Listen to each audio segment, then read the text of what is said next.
நாளிலும் தியானத்துக்காக எடுத்துக்கொண்ட வார்த்தை இறையியல் கல்வி, திருச்சபையை ஒரு கற்கும் சமூகமாக மாற்றுதல். நம்ம செந்தமிழ்ல இருக்குது. ஒன்றும் இல்லை, நம்ம வேதத்தை குறித்த ஒரு அறிவு நம்ம சபைக்கு தேவை. அதுதான் இது சொல்ல வருகிறது. ஸோ திருச்சபைக்கு நாம் வேத அறிவை புகுட்ட வேண்டும். பொதுவாக அநேக விதமான கல்விகள் உண்டு, கல்வி துறைகள் உண்டு. மெடிக்கல்னு சொல்லுவாங்க, இன்ஜினியரிங் சொல்லுவாங்க, நிறைய இருக்குது. நம்ம ஆளும் இந்த சூழலிலே அநேக விதமான கல்விகள் இருக்கிறது. உலக பிரகாரம் நமக்கு தெரியும். அதே போல இன்றைக்கு சபைக்குள்ளே இறையியல் கல்வி என்பது நமக்கு இன்றைக்கு தேவைப்படுகிறது. ஸோ கல்விக்கு இந்த இறையியல் கல்விக்கு முக்கிய அடித்தளமாக இருப்பது கர்த்தருடைய வேதம். ஸோ வேதத்தை சபை போதிக்க வேண்டும், சபை ஜனங்கள் வேதத்தை அறிந்து கொள்ள வேண்டும். இதுதான் ஆண்டவன் நமக்கு இன்னைக்கு விரும்புகிற ஒரு காரியம். ஸோ இன்னைக்கு இந்த கல்வி என்று சொல்லுகிற பொழுது நமக்கு நன்றாக தெரியும், எல்லா வீட்லையும் எல்லா பெற்றோர்களும் எல்லோருமே விரும்புகிற ஒரு காரியம் கல்வி. ஒருவேளை பெற்றோர்கள் படிக்கவில்லை என்றாலும் தன் பிள்ளை கல்வியிலே சிறந்து விளங்க வேண்டும் என்று எல்லா பெற்றோரும் விரும்புகிறார்கள். அதே போல கல்வியினுடைய முக்கியத்துவம், ஒரு 50 ஆண்டுகளுக்கு முன்பாக நீங்கள் இந்த சமுதாயத்தை பார்க்கும் பொழுதும் இன்றைக்கு பார்க்கும் பொழுதும் அநேக வித்தியாசங்கள் உண்டு. ஏனென்றால் இன்னைக்கு அநேக பேர் படித்திருக்கிறார்கள். ஸோ அந்த படிப்பினுடைய அவசியத்தை நாம் அறிந்திருக்கிறோம். ஒரு கல்வி கற்றால் என்ன சிறப்பு என்பதை நாம் எல்லோரும் நன்றாக அறிந்திருக்கிறோம். அது உலக பிரகாரமான கல்வி. அது நமக்கு நிச்சயமாக தேவைதான். அது நிச்சயமாக எல்லோரும் நன்றாக படிக்க வேண்டும். ஆனால் அதே வேளையிலே ஒரு கிறிஸ்தவர்களாக இருக்கிற நாம் உலக கல்விகளை மட்டுமல்ல, கர்த்தருடைய கல்வி, அதாவது வேதத்தை நாம் அறிய வேண்டும். இந்த இறையியல் கல்வி நம்முடைய வாழ்க்கையிலே ரொம்ப அவசியமாக இந்த நம் ஒவ்வொருவருக்குமே தேவைப்படுகிறது. ஆண்டவர் அதைதான் இன்றைக்கு நம்மிடம் விரும்புகிறவராகவும் இருக்கிறார். ஸோ இன்னைக்கு நாம் ஒவ்வொருவரும் எதை படித்தோமோ படிக்கவில்லையோ, இன்றைக்கு ஆண்டவருடைய இந்த வேதத்தை கற்று நாம் அறிந்தவர்களாக காணப்பட வேண்டும். அதற்கு திருச்சபை மற்றும் குடும்பம் நமக்கு ஒரு முக்கிய சூழலை அமைத்து கொடுக்க வேண்டும். அவங்க தான் ரெஸ்பான்சிபிலிட்டியாக இன்றைக்கு இருந்து கொண்டு இருக்கிறார்கள். ஸோ இன்றைக்கு நாம் பார்க்கிற பொழுது நாம் முதலாவது கல்வி இந்த இறையியல் கல்வி அல்லது வேதத்தை அறிகிற அந்த கல்வி என்பது சிறு பிள்ளைகளிலிருந்தே நாம் ஆரம்பிக்க வேண்டும். நாம் ஒருவேளை நினைக்கலாம், ஒருவேளை நம்ம வீட்டில் ஒரு சின்ன பிள்ளை, ஒரு 5 வயதில் ஒரு 5 மாத குழந்தை இருந்தால் நீங்கள் என்ன நினைப்பீங்க? அந்த குழந்தையை குறித்து, அந்த குழந்தைக்கு ஏதாவது தெரியுமா என்று நினைப்போம். இந்த குழந்தைக்கு இப்போ நம்ம என்ன சொன்னாலும் புரியாது என்று நினைப்போம். ஆலயத்துக்கு ரொம்ப முக்கியத்துவம் நம்ம சின்ன பிள்ளைகளுக்கு கொடுக்க மாட்டோம். ஏனென்றால் பிள்ளைகள் விளையாடுவார்கள், பிள்ளைகள் எதுவும் அறிந்து கொள்ள மாட்டார்கள் என்பதுதான் நம்முடைய கருத்தாக இருக்கிறது. நான் கூட ஒரு 7-8 வருஷத்துக்கு முன்பாக நினைக்கிறேன், என்னோட பசங்க ரொம்ப சின்ன பசங்க. அப்பொழுது நான் ஒரு கிறிஸ்தவ கூட்டத்துக்கு போயிருந்தேன், ஒரு மீட்டிங். அப்போ நான் மட்டும்தான் போயிருந்தேன். அப்போ என் பக்கத்தில் இன்னொரு பிரதர் என்னையே போல வந்து உட்கார்ந்தாரு. அப்போ அவர் என்கிட்ட கேட்டார், பிள்ளைகளை கூட்டி கொண்டு வரலையா? அவருக்கு என்னைய மறுபடியும் சின்ன பிள்ளைகள் தான். நான் சிரிச்சிட்டு சொன்னேன், இல்லை தொந்தரவு பண்ணுவாங்க, ஆனால் கூட்டிட்டு வரலன்னு. இப்போ நான் அவரும் சொன்னார், ஆமாம் பிரதர் நானும் கூட்டிட்டு வரல. அவரும் சிரிச்சுக்கிட்டே சொன்னார், நானும் அதனால்தான் பிள்ளைகளை கூட்டிட்டு வரேன்னு. ஏதோ பெரிய சாதனை படைச்சிட்ட மாதிரி சிரிச்சுக்கிட்டோம் மாறி மாறி. வீட்டுக்கு போனேன், இரவு மீட்டிங் முடிச்சு சாப்பிட்டு வீட்டில் போய் பெட்டில் போய் படுத்துருக்கச்சும் சும்மா படுத்துச்சும் யோசித்தேன். ஆண்டவர் என்ன சொன்னாரு? சிறு பிள்ளைகள் என்னிடத்தில் வருவதற்கு இடம் கொடுங்கன்னு சொன்னாரு. நம்ம இடம் கொடுக்க இல்லை, அதில் வேற வேற பேசிட்டு வேற வந்திருக்கோம். இதெல்லாம் எங்க அப்படின்னு சொல்லிட்டு அதை குறித்து யோசித்து கொண்டே நான் இருந்தேன். அப்ப எனக்கு ஒரு கேள்வி வந்தது. சின்ன பிள்ளைகள் தொந்தரவு பண்ணுவாங்க இல்லையா? அது உண்மைதான். சின்ன பிள்ளைகள் தொந்தரவு பண்றாங்க, நம்ம தொந்தரவு பண்ணக்கூடாது என்பதற்காக நாம் பிள்ளைகளை விட்டு கொண்டு போனோம். உலக பிரகாரம் பார்த்தால் அது நியாயமாக தான் இருந்தது. ஆனால் வேதத்தின்படி பார்த்தால் ஆண்டவர் சிறு பிள்ளைகள் தான் என்னிடத்தில் வர சொல்லியிருக்கிறாரு, அதுக்குதான் முக்கியத்துவம் கொடுக்க சொல்லியிருக்காரு. இது எப்படி கரெக்டா இருக்குமா என்று யோசித்து கொண்டே இருந்தேன். சின்ன பிள்ளைகளை கூட்டிட்டு போனா ஏதாவது யூஸ் இருக்குதா? அதுக்கு விளையாடுது, தொந்தரவு பண்ணுது நம்மள. அப்ப எதற்கு இவர்களை கூட்டிக் கொண்டு நாம் போக வேண்டும்? இப்படி யோசித்து கொண்டே இன்னைக்கு படுத்து கிடக்கும் பொழுதுதான் எனக்கு ஒரு 2-3 நாட்கள் கழித்து தான் அதற்கு விடை கிடைத்தது. ஒன்றே இல்லைங்க, நம்ம மேரி இயேசுனுடைய தாயார் வந்து எலிசபெத்தை பார்க்க போறாங்க. யோவான் வயிற்றுல இருக்கச்சியும் பார்க்க போறாங்க. பார்க்க போகும்போது என்ன பண்ணாங்க? வாழ்த்துதாங்க இல்ல? வாழ்த்தும் போது என்ன சொல்றது? வயிற்றுக்குள் இருந்த குழந்தை களிப்பாய் துள்ளிட்டு என்று. அப்பதான் எனக்கு மண்டையில சுருன்னு ஆயிடுச்சு. எப்படி? வயிற்றுக்குள்ள இருக்கும் குழந்தையை பரிசுத்த ஆவியானவரால் ஊடுருவி சென்று தொடர்பு கொள்ள முடியும் என்றால், இன்றைக்கு நம் கரத்திலே, என் பையனுக்கு 6 வயசோ 7 வயசோ, நம் கரத்திலே கொடுக்கப்பட்ட 6 வயசு 7 வயசு பிள்ளைகள்லாம் எவ்வளவு தூரம் போதிப்பாரு. இப்ப நம்ம தப்பு பண்ணிட்டோம் என்று அன்னைக்குதான் எனக்கு ஒரு சிறந்த கல்வி வேதத்தின் மூலம் கிடைத்தது. அப்போ சிறு பிள்ளைகளை ஆண்டவர் வயிற்றுக்குள்ள இருக்கிற குழந்தைக்கே போதிக்க ஆரம்பிச்சுட்டாருன்னா, நம் வெளியே இருக்க பிள்ளைகள் எவ்வளவு நிச்சயமா ஆண்டவர் போதிக்க விரும்புகிறார். உன் பிள்ளைகள் கர்த்தரால் போதிக்கப்பட்டிருப்பார்கள் என்று வேதம் சொல்லுகிறது. அப்ப இன்றைக்கு முதலாவது கல்வி தேவை சிறு குழந்தைகள். ஏதோ என் பிள்ளை 10 வயசு ஆகட்டும், என் பிள்ளை 15 வயசு ஆகட்டும், பிள்ளை வயிற்றுக்குள்ள, யாராவது கன்சீவா இருந்தா கேட்டுடுங்க, பிள்ளை வயிற்றுக்குள்ள இருக்க சும்மே பிள்ளைக்கு வேதத்தை சொல்லிக் கொடுங்க. அப்படின்னா அந்த தாயார் படிக்கணும், இல்ல தகப்பனார் சத்தமா படிங்க. அங்க மேரி வெளியே இருந்துதான் பேசுறாங்க, உள்ள இருக்க குழந்தைக்கு கேக்குது. அதனால வயிற்றுக்குள்ள இருக்க குழந்தையே ஆண்டவர் அவர் கல்வி அறிவு கொடுத்து கொண்டிருக்கிறார். அதனால இன்னைக்கு நாம் ஒரு உற்சாகத்தோடு நம் வீட்டில் இருக்க பிள்ளைகளிலிருந்து, வயிற்றுல குழந்தை உற்பத்தி ஆனது முதலிருந்தே ஆரம்பிச்சிருங்க. கர்த்தருடைய வேதத்தை பாடமாக சொல்லி கொடுப்பதற்கு. சின்ன எண்ணெய் போல இருக்காதுங்க. சின்ன பிள்ளைக்கு புரியுமா? சின்ன பிள்ளைகள் தொந்தரவு பண்ணும். சிறு பிள்ளைகள்லாம் குறும்பு பண்ணதான் செய்வாங்க, விளையாடதான் செய்வாங்க. அதெல்லாம் கண்டுக்கிடக்கூடாது. பிள்ளைகளை ஆண்டவர் ஏதோ ஒரு விதத்துல போதிக்கிறார். ஏதோ ஒரு பாட்டு, ஏதோ ஒரு லைன், ஏதோ ஒரு வசனத்துல ஒரு வார்த்தை, ஏதோ ஒன்று அவர்களுக்கு ஆண்டவர் கொடுக்கதான் செய்கிறார். அல்ல, தைரியமாக உற்சாகமாக நாம் இந்த கல்வி பணியை பிள்ளைகள் வயிற்றில் இருக்கும் பொழுது ஆரம்பித்து விடுங்கள். பிள்ளைகள் முதிர் வயதானாலும் விடமாட்டார்கள். அதனால இன்னைக்கு நீங்க மட்டும் இல்ல, உங்க சொந்தத்துல யாரு பிள்ளைகள் யாரு கன்சீவ் ஆனாலும் சரி, இந்த பாடத்தை சொல்லிக் கொடுங்கள். பிள்ளைகள் ஆசீர்வதிக்கப்படுவார்கள். ஆண்டவர் அநேக விதத்திலே நமக்கு இந்த கல்வியை நமக்கு சொல்லிக் கொடுக்கிறார். இன்னைக்கு நாம் வாசிக்க கேட்ட மத்தேயு 13ஆம் அதிகாரத்திலே ஒரு ஓமையை கொண்டு ஆண்டவர் அங்கே சொல்லிக் கொடுக்கிறதையும் நாம் பார்க்க முடிகிறது. அந்த ஓமையில கடைசியில 23வது வசனம் வரும் பொழுது, நல்ல நிலத்தில் விதைக்கப்பட்டவனோ வசனத்தை கேட்கிறவனும் உணர்கிறவனுமாயிருந்து 100ஆகவும் 60ஆகவும் 30ஆகவும் பலன் கொடுக்கிறது பார்க்கிறோம் இல்லையா? அப்போ இந்த வசனம் சொல்லுகிறது 100ஆகவும் 60ஆகவும் 30ஆகவும், 0 என்கிற ஒரு வார்த்தை இல்லை. அப்போ நீங்கள் இன்னைக்கு தைரியமாக, நல்ல நிலம் என்பது, நான் இப்ப குழந்தைகளை பற்றி பேசியிருக்கேன், அடுத்த பெரிய உதாரணம், நல்ல நிலம் என்பது குழந்தைகள். ஏனென்றால் பரலோக ராஜ்யம் அப்படிப்பட்டவர்களுடையது. அதனால எல்லா பிள்ளைகளும் இன்னைக்கு நம்ம கரத்துல கொடுக்கப்பட்ட பிள்ளைகள் நல்ல நிலங்களாக ஆண்டவருடைய பார்வையிலே இருக்கிறதை நாம் அறிவோம். அந்த நல்ல நிலத்திலே நல்ல விதை என்பது கர்த்தருடைய வசனம். அந்த வசனத்தை நீங்கள் பெற்றோரோ இல்ல திருச்சபையோ, இங்க சண்டே கிளாஸ் இருக்குல்ல?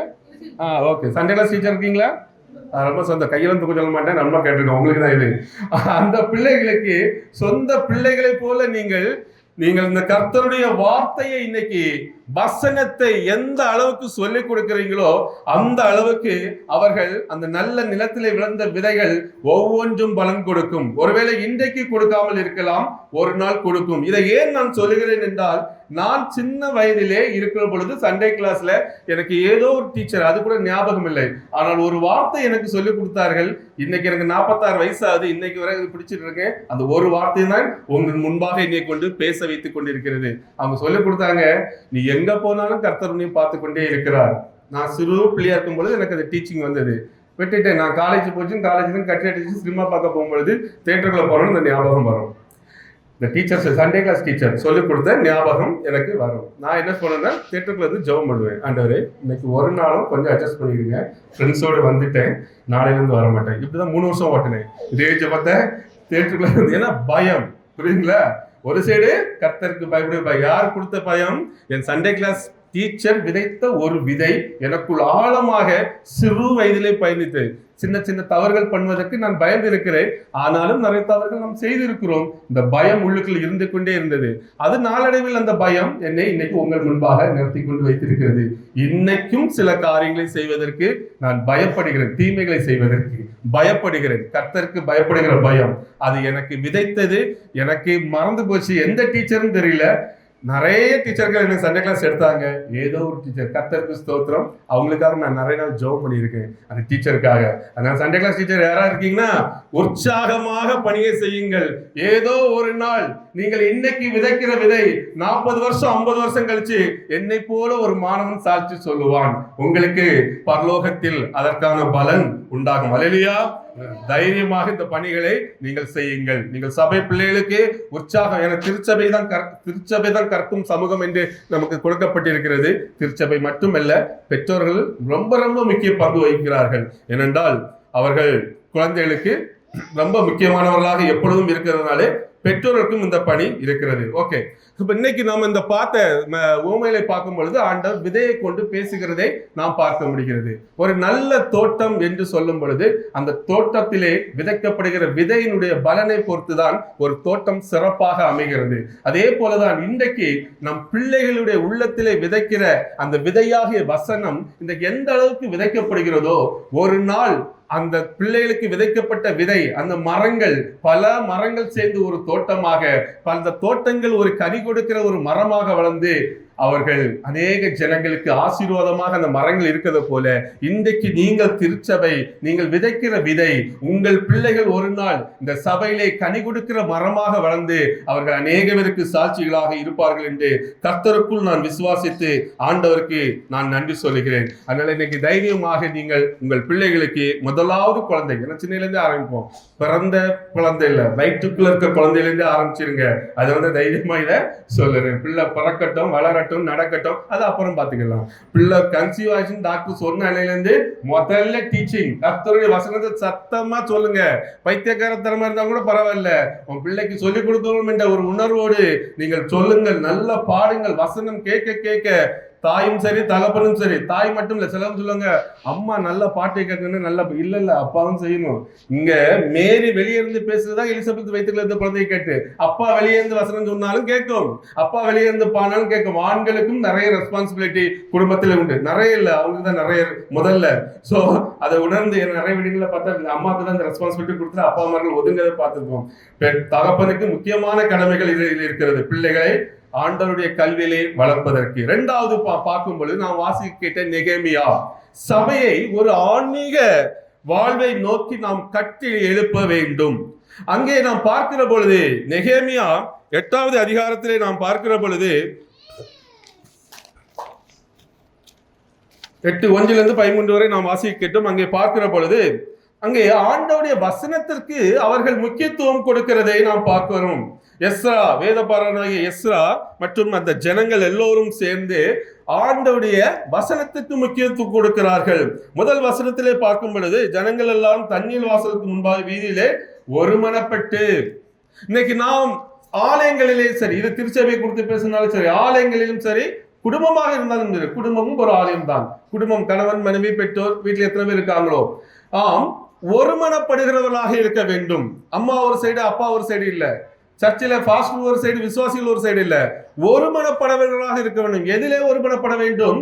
கர்த்தருடைய வார்த்தையை அறிந்து கொள்வதிலையும், கர்த்தருடைய வார்த்தைகளை சபைக்கு வெளிப்படுத்துவதிலையும், கர்த்தருடைய வார்த்தையின்படி சபையை நடத்துவதிலையும், சபையும் சரி விசுவாசிகளும் சரி, விசுவாசி நமக்கு மெம்பர் இல்லையா, விசுவாசிங்க மெம்பர்ஸும் சரி, நாம் ஒருமனப்படுகிறவர்களாக இருக்கும் பொழுதுதான் நெகேமியா ஒரு அலங்கத்தை கெட்டி எழுப்புறது போல நாம் இன்றைக்கு ஆலயத்தை கெட்டி எழுப்ப முடியும். ஏன் ஆலயங்களிலே பிரிவினை என்றால் அவரவர் சொந்த கருத்துக்களை திணிக்க பார்க்கிறார்கள். நான் நினைப்பது நடக்க வேண்டும், நான் வசதியான ஆளு, ரொம்ப படிச்சிருக்கேன், நான் நினைப்பது நடக்க வேண்டும் அல்ல, கர்த்தருடைய வசனம் என்ன சொல்லுகிறதோ அது சபையிலே நடக்க வேண்டும் என்று சொல்லுகிற பொழுது அந்த சபைக்குள்ளே சமாதானம் உண்டாகும், அந்த மனிதனுக்குள்ளே சமாதானம் உண்டாகும், அந்த குடும்பத்துக்குள்ளே முதலாவது ஒரு சமாதானம் உண்டாகும், அந்த குடும்பம் வளர்ச்சி அடையும், சபை வளர்ச்சி அடையும், கர்த்தருடைய நாமம் பிரஸ்தாபப்படும். யார் ஒருவர் வசனத்தின்படி செய்ய ஆரம்பிக்கிறார்களோ, அதனால முதல் வசனம் சொல்லுகிறது ஒருமனப்பட வேண்டும். நாம் ஒருமனப்படும் பொழுதுதான் இந்த காரியங்கள் எல்லாம் நிறைவேறுகிறதை பார்க்கிறோம். இங்கே அவர்கள் வேதத்தை தான் முக்கியத்துவப்படுத்தி ஒரு காரியத்தை செய்கிறார்கள். இரண்டாவது நாம் பார்க்கும் பொழுது 5:6 நாம் பார்க்கும் பொழுது அவர்கள் வார்த்தைக்கு கொடுக்கிற மரியாதை எவ்வளவு அழகாக சொல்லப்படுகிறது. 6ஆம் வசனத்தில், அப்பொழுது எஸ்ரா மகத்துவமுள்ள தேவனாகிய கர்த்தரை ஸ்தோத்தரித்தான். ஜனங்கள் எல்லாம் தங்கள் கைகளை குவித்து அதற்கு மறுமொழியாக ஆமேன் ஆமேன் என்று சொல்லி குனிந்து முகம் குப்பர விழுந்து கர்த்தரை பணிந்து கொண்டார்கள். அப்ப எவ்வளவு பயபக்தி, எவ்வளவு மரியாதை இருந்தால் குனிந்து முகந்தப்பறனா விழுகிறது. முகத்தை இந்த முஸ்லிம்ஸ்ல பண்ணுவாங்களே அந்த மாதிரி கரெக்ட், நல்ல வார்த்தை, சாஸ்திராங்கமாக விழுகிறது. அப்ப எவ்வளவு மரியாதை அவருடைய உள்ளத்திலே அன்றைக்கு இருந்தது. பழைய ஏற்பாட்டு நியாயப்பிரமாணம் அன்றைக்கு இருந்தது என்றால் நாம் அதைவிட நாம் கொஞ்சம் அதிகமானவர்களாக நீங்களும் நானும் காணப்பட வேண்டும். அப்போ இன்றைக்கு இந்த கல்வி, கர்த்தர் வேதத்தை குறித்தான கல்வி முதலாவது ஜனங்களுக்குள்ளே வர வேண்டும். அந்த வேதத்துக்கு ஒரு மரியாதை கொடுக்க வேண்டும். அது யார் என்ன சொன்னாலும் சரிங்க, கர்த்தருடைய வேதம் சொல்லுகிறது போதும் என்று எல்லாரும் நினைத்த ஏதாவது பிரச்சனை வரங்கிறீங்க. கிறிஸ்தவத்துல ஒரு பிரச்சனை வராது. ஏனென்றால் கர்த்தருடைய வேதம் என்ன பிரச்சனை உண்டு பண்றதா? இல்ல. அவருடைய வார்த்தை சமாதானம் உள்ளது, அவருடைய வார்த்தை அற்புதமானது, அவருடைய வார்த்தை அதிசயமானது. நாம் செய்கிற செயல் அற்புதமாக இருக்கும், அதிசயமாக இருக்கும். எப்போ வசனத்துக்கு நாம் மரியாதை கொடுத்து அதை காத்துக் கொள்கிற பொழுது. அதே போல வசனத்தை அவர்கள் விளக்கி காட்டுகிறதையும் அதே அதிகாரத்தை 8ஆவது வசனத்திலே நாம் பார்க்கும் பொழுது, 8:9 பார்க்கும் பொழுது, சாரி 8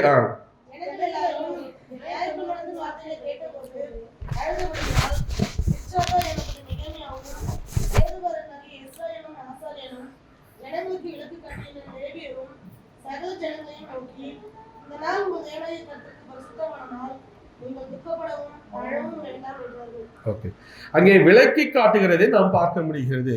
அப்ப இன்னைக்கு சபையில எல்லாம் நம்ம பிரசங்கத்துல எல்லாரும் விளக்கி காட்டுறாங்க. நிறைய ஐக்கியங்கள் இருக்கும்னு நினைக்கிறேன். நம்ம நிறைய போதனைகள் எல்லாம் இருக்குது, விளக்கி காட்டுறோம். நாமளும் நாம் இன்றைக்கு விளக்கி காட்டுறது மட்டுமல்ல, அந்த விளக்கத்தை பெற்று நடக்கிறவர்களாக ஒவ்வொருவரும் காணப்பட வேண்டும். அது மட்டுமல்ல, வசனத்தை படித்துக்கொண்டு அப்படியே போனால் எந்த யூஸும் இருக்காது. முதலாவது நான் சொன்ன பாருங்க, ஒரு ஓமை, நல்ல நிலம்.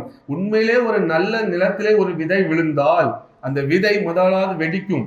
வெடிச்சு செதறி உள்ளது ஒன்று புதுசாக வரும். அந்த மண்ணை தாண்டி கொண்டு வரும் நல்ல நிலத்திலே விழுந்த விதை.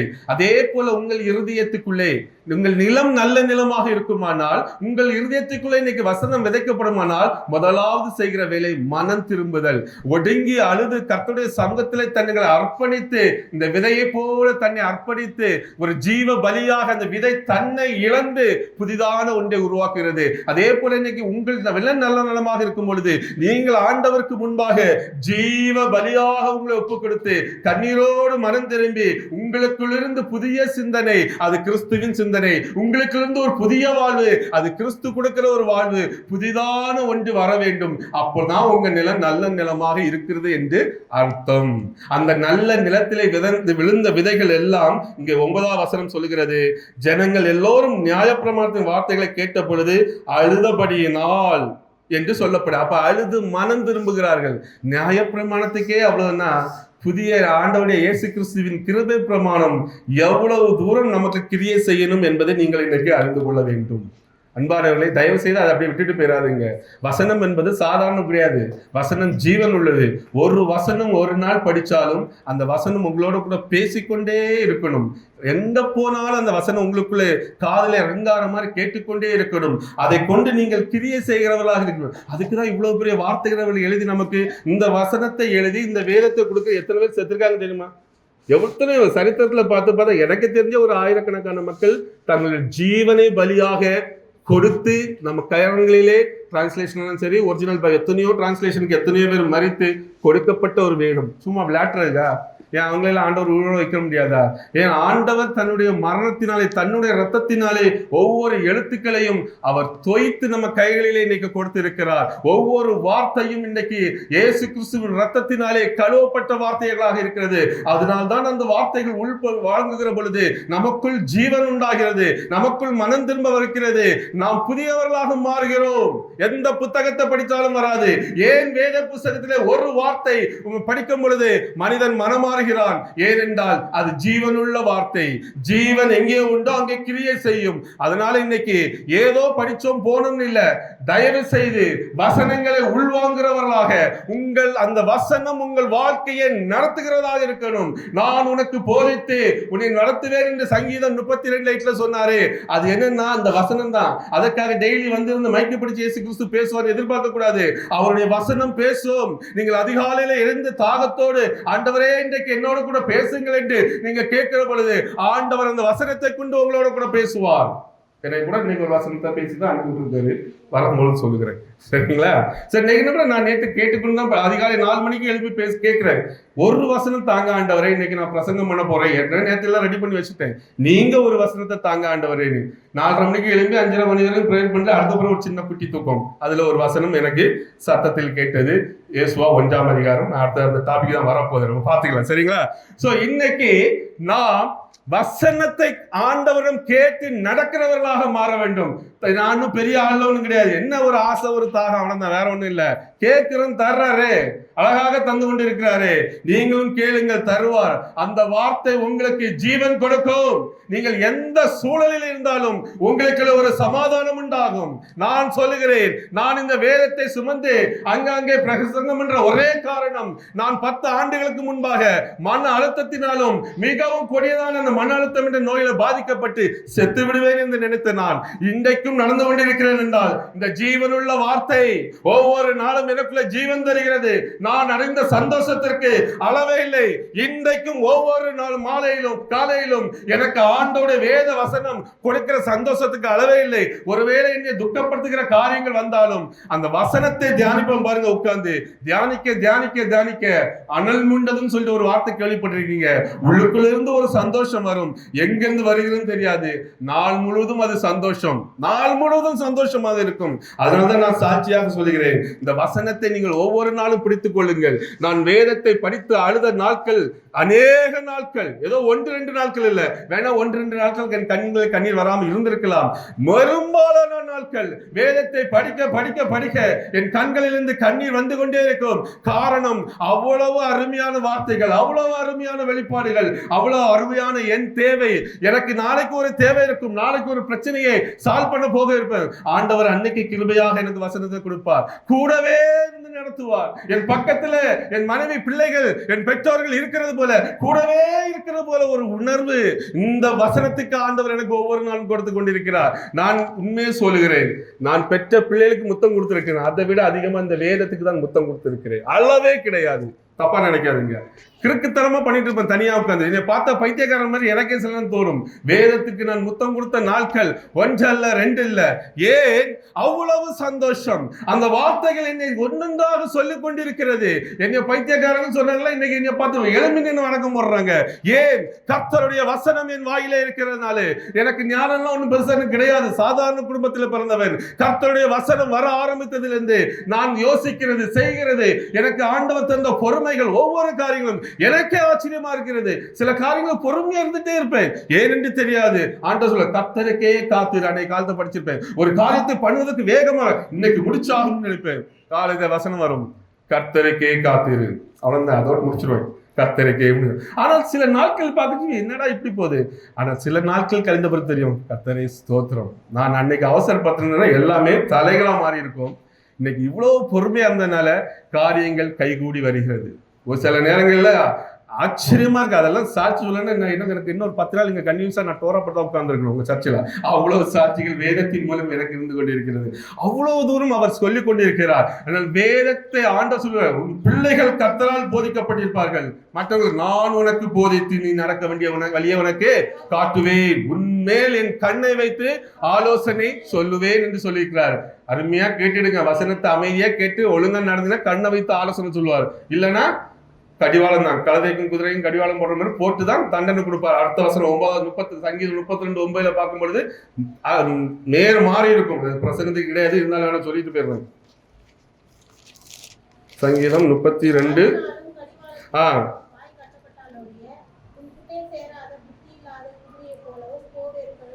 குதிரைக்கும் கழுதைக்கும் கடிவாளம் போட்டு தான் அதை கண்ட்ரோல் பண்ண முடியும். எங்க போங்க சொல்லுவாங்க.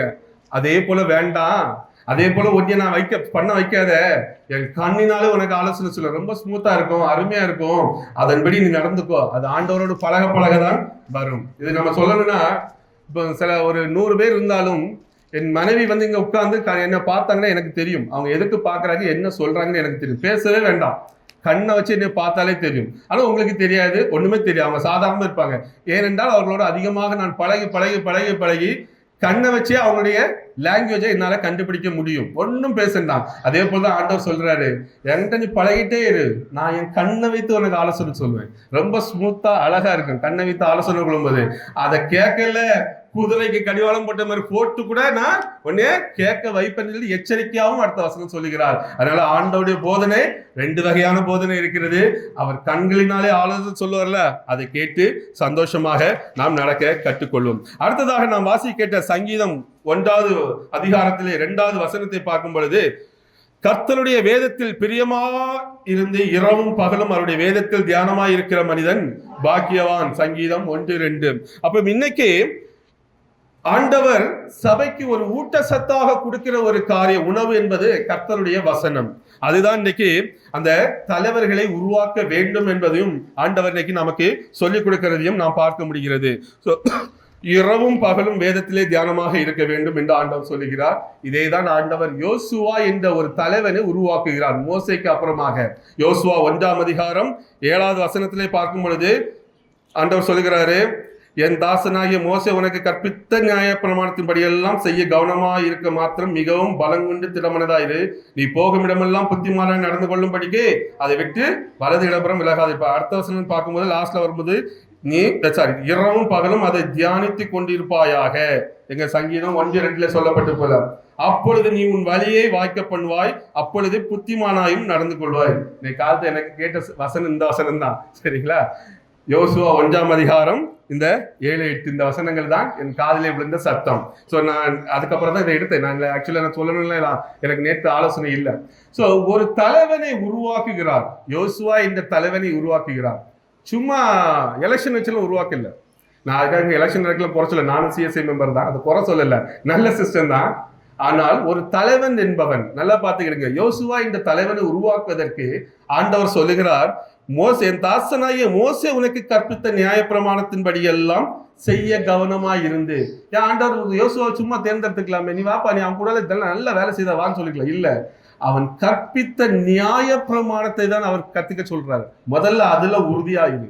ஒரு தலைவனுக்கு அழகு, கிறிஸ்தவ தலைவர் சொல்றேன், அது பிஷப்பா இருந்தாலும் சரி, கீழே அடிமட்டத்தில் இருந்த யாராக இருந்தாலும் சரி, ஒரு தலைவனுக்கு அழகு என்பது எந்த அளவுக்கு வேத வார்த்தைகள் இருதயத்துக்குள்ள இருக்கிறதோ அதுதான் அவருக்கு அழகு.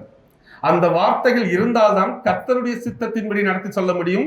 சபையாக இருந்தாலும் சரி, பெரிய டயர்ஷனாக இருந்தாலும் சரி. அதர்வைஸ் தன்னுடைய மாமிச எண்ணங்களும் நான் தான் என்கிற எண்ணமும் நானாக இருந்தாலும் வந்துவிடும். வார்த்தை எனக்குள்ள இல்லை என்றால் நான் மற்றவர்களை குறை சொல்ல விரும்பல, நானாக இருந்தாலும் அதே தவறுதான் செய்வேன். நான் யார் பிஷப், எனக்கு மீறி நீ பேசிடுவா, இந்த இடம் தான் வரும். ஆனால் ஒரு மனுஷனுக்குள்ள கர்த்தருடைய வார்த்தை இருந்தனால் அவன் நியாயம் தீர்ப்பது, அவன் செய்கிற காரியம் வசனத்தை கொண்டு கொண்டு செய்வான். கர்த்தருடைய நாமம் மகிமைப்படும். அங்கே சமாதானம் மட்டும்தான் இருக்கும், அங்கே வெற்றி மட்டும்தான் இருக்கும், அங்கே ஜனங்கள் சந்தோஷமாக மட்டும்தான் இருப்பார்கள், அங்கே குழப்பம் கூச்சல் இருக்காது.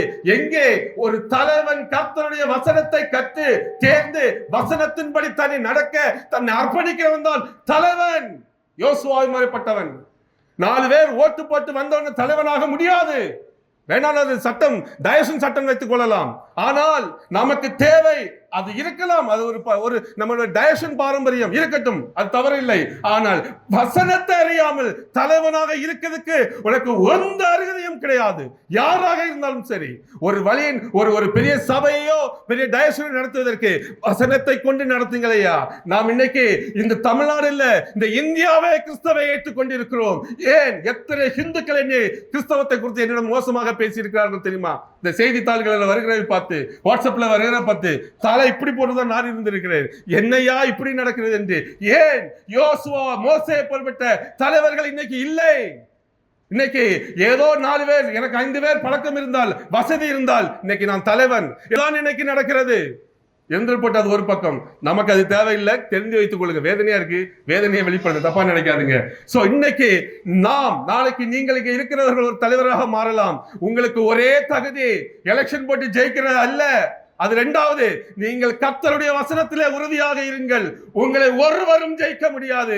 ஆண்டவர் யோசுவாவிடம் சொல்லுகிறார் 5வது வசனத்திலே, நீ உயிரோடு இருக்கும் நாளெல்லாம் ஒருவனும் உனக்கு முன்பாக எதிர்த்து நிற்பதில்லை. இன்னைக்கு ஏன் ஒரு பெரிய தலைவராக இருந்தாலும் எதிர்த்து கோஷம் போடுகிறார்கள், டயர்ஷன்ல ஆர்ப்பாட்டம் நடக்கிறது? ஏன்? கர்த்தருக்கு பயப்படுகிற தலைவர்கள் இல்லை. யோசுவா மோசே போல இல்லை. ஆண்டவர் சொல்கிறார், நீ என் வசனத்தின்படி நடந்தால் ஒருவனும் முன்னே நிற்க முடியாது. அது யாராக இருந்தாலும் சரி, ஒரு தேசமே வந்தாலும் சரி, என் ஆண்டவர் அலோ பண்ண மாட்டார். மேல சரியில்லை, அதனால இவங்க ஆட்டம் போடுறாங்க. ரெண்டும் தப்பு தான், ரெண்டும் தப்பு தான். கர்த்தருடைய வசனத்துக்கு முக்கியம். வாலிப பிள்ளைகளே, நல்லா இருக்கீங்க, நீங்க நாளைய தலைவர்கள். நான் எச்சரிக்கையில அன்போடு வேதனையோடு சொல்லுகிறேன், நீங்கள் வசனத்தை தெரிந்த ஒரு தலைவர்களாக மாறுங்கள். ஒருவரும் உங்கள் முன்பாக எதிர்த்து நிற்க முடியாது. என் தேவன் விடமாட்டார். நான் நன்றாக இருந்ததுனாலே பேசிக் கொண்டிருக்கிறேன். அதனால இன்னைக்கு உங்களுக்கு தேவை வேதத்தை குறித்த ஒரு கல்வி. உலக கல்விக்கு எவ்வளவு முக்கியத்துவம் கொடுக்கிறோம், எவ்வளவு கண்விழித்து படிக்கிறோம், தேவைதான், நான் இல்லை என்று சொல்லலை. அது உலகத்திலே உங்களை வேணால் ஒரு சிறிய உயர்வு கொடுக்கலாம், உங்களை பரலோகத்திலே உயர்த்தி வைக்க போறது என் கர்த்தர் எனக்கு கொடுத்த வேதம் மட்டுமே. இந்த வேத எழுத்துக்கள் தான் உங்களை புத்திமானாக்குறதும் ஞானவானாக்குறதும் உங்களை பெரிய பெரிய தலைவர்களாக்குறதும் இந்த வேதம் தான். நீங்கள் யோசுவா, தாவீது, மோசே போல ஆக வேண்டும் என்றால் இந்த வேதம் தான் ஆக்கும். நீங்கள் எத்தனை டாக்டரேட் முடித்தாலும் நீங்கள் மாற முடியாது, நீங்கள் மோசேயாக மாற முடியாது. இந்த ஆண்டவர் எதிர்பார்க்கிறது ஒரு சாமுவேல், ஒரு எலியா, ஒரு மோசே, ஒரு யோசுவா, இப்படிப்பட்ட ஆட்கள் தான் அவர் எதிர்பார்த்து கொண்டிருக்கிறார். அதற்காக படிக்க வேண்டாம் என்று சொல்லலை, நன்றாக படிங்கள். அதுல 1% இதுக்கு முக்கியத்துவம் கொடுங்க ஐயா. இதுக்கு 1% தான் கேட்கிறேன். ஒரு நாளைக்கு ஒரு வசனம் உங்க உள்ளத்துக்குள்ள இருக்கட்டுமே, உங்கள் வாழ்க்கை மாறும். கர்த்தருடைய வார்த்தையை கொண்டே நான் சொல்லுகிறேன், இந்த சத்தத்துக்கு செவி கொடுப்பீர்களானால் இன்று முதல் என் வாழ்க்கையிலே ஒரு வசனமாவது படித்து அந்த வசனத்தின்படியே நடப்பேன். அதற்காக எத்தனை பாடுகள் வந்தாலும் சரி, எத்தனை வேதனைகள் வந்தாலும் சரி, வசனத்துக்கே நான் முக்கியத்துவம் கொடுப்பேன் என்று வசனத்தை நீங்கள் கற்றுக்கொண்டு இன்னைக்கு உங்க வாழ்விலே நீங்கள் முக்கியத்துவம் கொடுப்பீங்களானால் கர்த்தருடைய நாமத்தை கொண்டே சொல்லுகிறேன், ஒரு நாள் உங்களை ஆண்டவர் உயர்த்தி வைக்கிற அந்த அழகு இருக்கிறது, கண்கூடா காட்சியாக இருக்கிறோம். ஆனால் இன்றைக்கு நடக்குமான்னு தெரியாது, நிச்சயமாக நடக்கும்.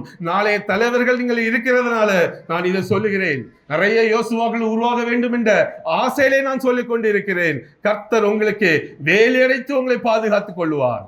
உங்களை அவர் ஒரு மோசே, யோசுவா போல உங்களை உயர்த்தி வைத்து அழகு பார்ப்பார். அதற்கு காரணம் ஆண்டவர் சொல்லுகிறாரு, நீ மோசே உனக்கு கற்பித்த நியாய பிரமாணத்தின்படி எல்லாம் செய்ய கவனமாயிரு. இன்றைக்கு சபையிலும் சரி, ஆண்டவர் நமக்கு சொன்ன வார்த்தைகளை செய்ய நாம் கவனமாக இருக்கிற பொழுது, ஏன்னா மற்றவர்கள் எல்லாம் சாட்சிகளா இருப்போம். சமாதானமாக ஊழியம் செய்யலாம், சமாதானமாக இருக்கலாம், ஒவ்வொரு இருதயமும் சமாதானமாக இருக்கலாம். ஏதோ ஒருத்தர் செய்யறதில்ல, எத்தனையோ பேர் பாதிக்கப்படுகிறோமே. நாம் கற்றுக்கொள்வோம், வேத வசனங்களை கற்றுக்கொண்டு ஆண்டவருக்கு முக்கியத்துவம் கொடுக்கிறவர்களாக இருப்போம். ஏன் வேதனையோடு பேசுகிறேன்? எனக்கு காலத்தை வந்த வசனம் இதனால்தான். அதை நினைச்சு எனக்கு காலத்து வேதனை. ஏன் ஆண்டவர் இதை எனக்கு சொல்ல வேண்டும்? சத்தம் அப்படி காதுல கேட்குது. யோசுவா 1ஆம் அதிகாரம் இந்த 5, 6, 7, 8 வசனங்கள் என் காதுல கேட்குது. அப்படியே தமிழ்ல கேட்குது. அதிகாலை ஒரு 5:30 இருக்கு. இன்னைக்கு தான் என்ன வசனம் ஆண்டவரே தர போறீங்க? அதுக்காக எல்லா நாளும் தர மாட்டாரு, என்னைக்கா ஒரு நாள் தான் கொடுப்பாரு. உடனே நினைச்சேன், ஏதோ ஆண்டவர் இதை கொண்டு பேச போகிறார். நான் இப்படிலாம் பேசணும்லாம் வரல, இங்க வந்து அப்படி பேசிட்டு இருக்கேன். ஸோ கேட்டுக்கொள்ளுங்கள். இது என்னுடைய வேதனையில் ஆண்டவர் கொடுக்க வார்த்தையாகவே, தீர்க்க தரிசன வார்த்தையாக எடுத்துக்கொள்ளுங்கள். ஆண்டவர் காலையில் நான் பொய்யலோன்னு சொல்லல, என் வார்த்தையை அவர் கேட்டுக்கிட்டே இருக்காரு. இல்லை பொய் சொல்லிட்டு அப்படி போக முடியாது. அவர் கொடுத்த வார்த்தை, அவர் கொடுத்த எக்ஸ்பிளனேஷன் இப்ப நான் கொடுத்து கொண்டிருக்கிறேன். நீங்கள் தலைவர்களாக, யோசுவாவாக மாற வேண்டும். ஒருவேளை ஆண்டவருக்கு விருப்பம் அதுவாக கூட இருக்கலாம். அன்பான தம்பிமார்கள் நல்லா கேட்டுக்கிடுங்க. நீங்கள் பழைய ஆட்களெல்லாம் பார்க்காதுங்க. நீங்கள் வேதத்தை கற்று தெரிந்த தலைவர்களாக இன்று முதல் மாறுங்கள். இந்த உலகத்திற்கே ஆண்டவர் உங்களை சாட்சிகளாக மாற்ற முடியும். உங்களை கொண்டு கர்த்தர் பெரிய காரியங்களை சொல்றாரு. தங்கச்சி மரங்கள் இருக்கீங்களா?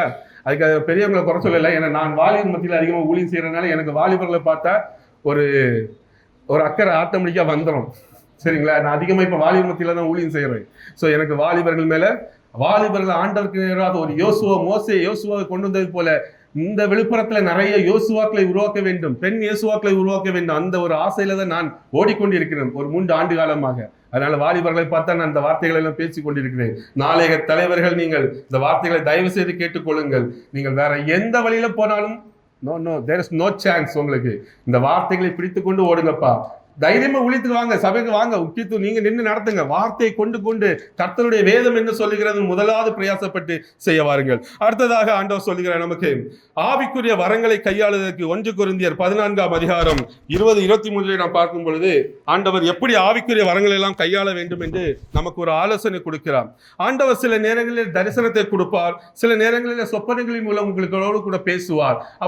அப்படி என்றால் உங்களுக்கு சில காரியங்கள் புரிந்து கொள்ள வேண்டும் என்றாலும், ஆண்டவர் கொடுக்கிற காட்சிகள் புரிந்து கொள்ள வேண்டும் என்றாலும், அவர் பேசுகிற விதங்கள் புரிந்து கொள்ள வேண்டும் என்றாலும் வேத அறிவு என்பது உங்களுக்கு முக்கியமாக இருக்கிறது. அதனால நீங்கள் வேதத்தை கற்று தெரிந்தவர்களாக எல்லாவற்றையும் நீங்கள் அறிந்து கொள்ள வேண்டும். எடுத்துக்காட்டாக யோசேப்புக்கு ஆண்டவர் ஒரு சொப்பனம் கொடுக்கிறார். என்ன செய்து? சூரியன் சந்திரன் 11 நட்சத்திரங்கள் அவரை வணங்குறது போல. ஸோ நமக்கு தெரியும் அது என்ன. சூரியன் அவங்க அப்பா, சந்திரன் அவங்க அம்மா, 11 நட்சத்திரங்கள் அவங்களுடைய பிரதர்ஸ். ஸோ அவரை வணங்குறாங்க, அது நடந்து நமக்கு தெரியும். ஒருவேளை இன்னைக்கு அதே போல உங்களுக்கு ஒரு சொப்பனம் வந்துன்னா உங்களுக்கு என்ன எப்படி தெரியும்? அது என்ன காரணம், என்ன அர்த்தம் என்பது எப்படி தெரியும்? வேதத்தை நாம் படித்து தெரிந்தால்தான் அதுவும் அறிந்து கொள்ள முடியும். அதனால ஆவிக்குரிய வரங்கள் நமக்கு இருந்தாலும் சரி, ஆவிக்குரிய வரங்களை பெற்றுக்கொள்ள தாகம் இருந்தாலும் சரி, வேதத்தை நீங்கள் கற்று தேர்ந்திருக்க வேண்டும். முதலாவது அது தீர்க்க தரிசன வரமாக இருந்தாலும் சரி, அந்நிய பாஷை வரங்களாக இருந்தாலும் சரி, அங்கு சொல்லப்பட்டிருக்கிறது நீங்கள் எல்லாவற்றையும் தெரிந்து கொள்வதற்கு வேதம் உங்களுக்கு முக்கியமாக வேதம் உங்களுக்கு முக்கியமானதாக இருக்க வேண்டும் என்பதை நமக்கு இந்த வசனங்கள் மூலம் ஆண்டவர் சொல்லுகிறார். அதனால ஆண்டவர் சொல்லுகிறார் அந்த 20வது வசனத்துல, நீங்கள் புத்தியிலே குழந்தைகளாக இராதேயுங்கள், துர்க்குணத்திலே குழந்தைகளாயும் புத்தியிலோ தேறினர்களாகவும் இருங்கள். புத்தி என்பது ஆண்டவர் வசனத்தின் மூலம் நமக்கு கொடுக்கிற ஒரு வரம். அதனால வசனத்தை அறிந்து புத்தியிலே தேர்ந்தவர்களாக இருக்க வேண்டும் என்றால், இந்த வசனத்தை அறிய அறிய அறிய அறிய நீங்கள் புத்தியிலே தேர்ந்தவர்களாக மாறிவிடுவீர்கள். ஆண்டவர் இன்னைக்கு நமக்கு சொல்லுகிற வார்த்தை அதுதான். நீங்கள் புத்தியிலே தேர்ந்தவர்களாக இருங்கள். சண்டை போடுவதிலும் மூர்க்கத்திலும் இல்ல நாதாம் என்று நாம் பேசுகிறதிலும் வேண்டாம். அதுக்கு நீங்கள் குழந்தைகளாக இருங்கள். இந்த குழந்தைகள் அமைதியா இருக்கும், பேச தெரியாத பாப்பா மாதிரி அதுக்கு இருங்க. நீங்கள் புத்தியாக பேசுவதில், புத்திங்கிறது ஞானம், புத்தி, அறிவு அவருடைய வசனத்தின் மூலம் நமக்கு வருகிறது என்றே வசனம் சொல்லுகிறது.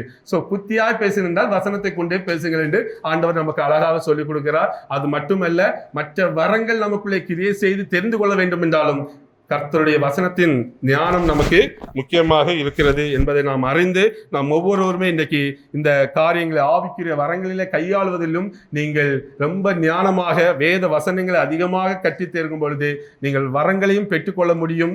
அந்த வரங்கள் உங்களுக்கு எப்படி கிரியை செய்து நீங்கள் அதை புரிந்து கொள்வதற்கும் வேத வெளிச்சம் தேவைப்படுகிறது. நீங்கள் நெகேமியா போல ஒரு அலங்கம் இன்னைக்கு கட்டினாரு.